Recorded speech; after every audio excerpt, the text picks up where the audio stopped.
Assalamu alaikum warahmatullahi wabarakatuh. This is Omar and Brother Muhammad on Youth of Ummah. Guess what we're going to be talking about? LeBron James. Oh. Of course, LeBron James. Okay. So, did Miami make LeBron James, or do you think LeBron James made Miami? I think Miami, they made LeBron. I mean, it's a team, collective effort, right? Can you imagine Miami without LeBron James? It could be debatable, right? Now, the question. Okay. Did the Quran make Ramadan what it is? Or the Ramadan made Quran? That's the question. That's a good question. So let me tell you this. If you think about Ramadan, what's the first thing that comes to mind? Iftar. Okay, sure. That's about food, right? Yeah. I think about Taraweeh. Probably if you're, mashallah, a good religious brother, yeah, you think about Taraweeh. But the main aspect of Ramadan is the Quran. Yeah. Actually, what honors the Quran, the month of Ramadan, is the Quran. Allah says in Surah Al-Baqarah, شهر رمضان الذي أنزل فيه القرآن هدى للناس وبينات من الهدى والفرقان. So the question is, in Ramadan, how are we doing when it comes to the Quran, the book of Allah subhanahu wa ta'ala? I mean, I hear a lot of excuses. There's a lot of times people make multiple excuses in not being able to read the Quran. We hear a lot of lectures about the importance and benefits of it, but until we pick up the Quran ourselves and benefit from it, we're not going to get close to Allah subhanahu wa ta'ala. Is that correct? True.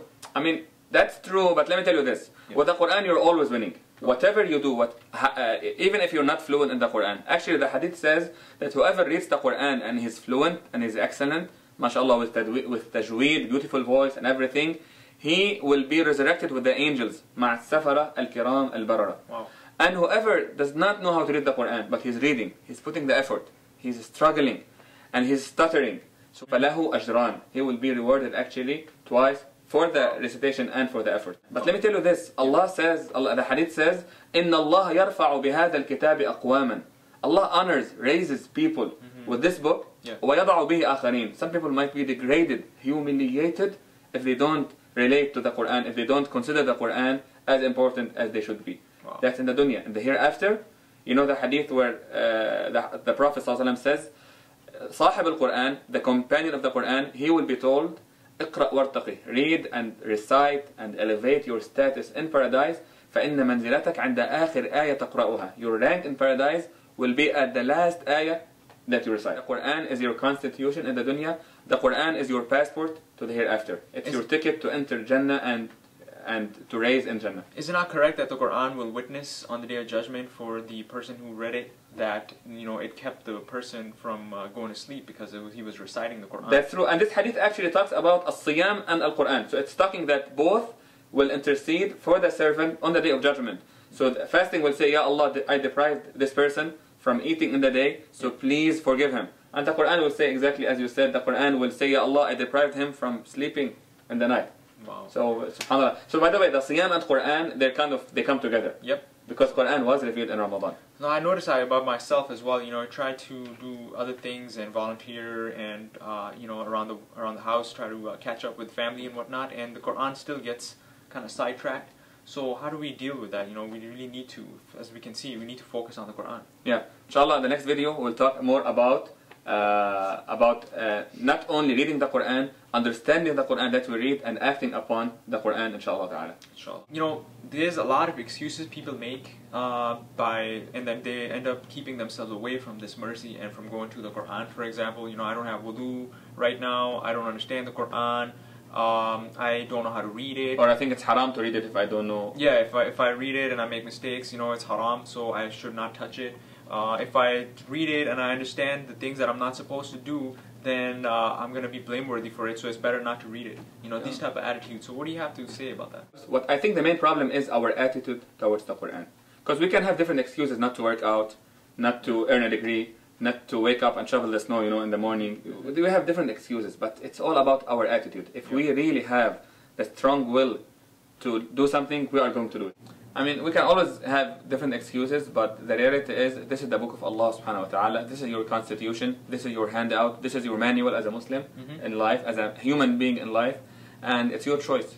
It's given to you, and if the Quran was not given to you, if you were not honored with that blessing, then you can say, Ya Allah, you did not. Allah says, وَمَا كُنَّا مُعَذِّبِينَ حَتَّى نَبْعَثَ رَسُولًا. We will never punish anyone until we send a messenger. Wow. Yep. but we were given the message. But let me give you another ayah that says that وَلَوْ عَلِمَ اللَّهُ فِيهِمْ خَيْرًا لَأَسْمَعَهُم وَلَوْ أَسْمَعَهُم لَتَوَلَّوْا وَهُمْ مُعْرِضُونَ. Allah was talking about the disbelievers. Allah says, had Allah known any goodness in their heart, He would make them listen to the message. Yep. So, although it's talking about the believers, but it's also talking about us.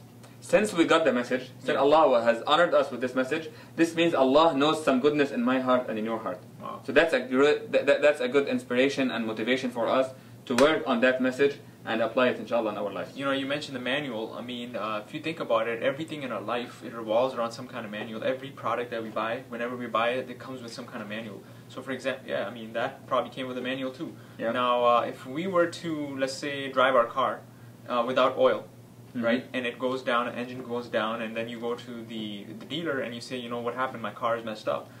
Can you use that as an excuse? No, obviously not, because he would say that, did you read your manual? That, you know, if you had read it, it would have told you that you're supposed to have an oil change after every 5,000 miles or whatnot. Now, with the Quran, we're saying that this is the manual that we need to take us from every step of the way in our life. Now, if we ignore that completely, how can we possibly have the proper instructions and the way to get to Jannah and the way to get closer to our Creator? So, Quran, Ramadan, please put the effort to come closer to Allah in Ramadan, inshallah ta'ala. Inshallah ta'ala.